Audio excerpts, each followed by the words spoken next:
Hi, Stephen at Double Glazing Parts and Spares. This video is just showing how to swap over a gearbox. They're all different, but we're going to work on this one, which is the Yale Mantis. It's the same as the Lockmaster range.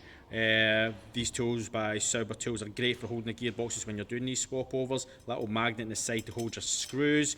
So I'll get into it. I'll try not to talk too much, but you'll see the basics.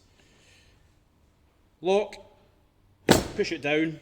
If it's possible, move the lock into the open position.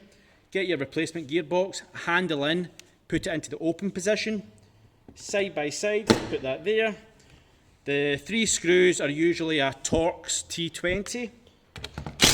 Remove them.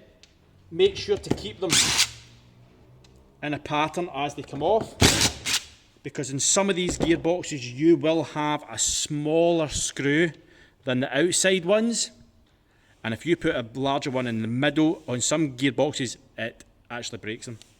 So reel off. There's little locking tabs inside the gearbox that connect to the tabs in the back rail of the lock. Now you've got them both in open position, they should just fall straight into the little tabs. If not, a little wiggle about. Sometimes this deadbolt sits over a little bit and you need to just wedge it over just so it slots in. Simple as that. Again, screws back in the way they come out. Don't use an impact gun if possible. I'm just doing it for this example. Small screw in the centre, 2 larger on the outside. Simple as that. Your lock's working again if the gearbox was the issue. Put your handle in, give it a couple of operations and reinstall the door lock.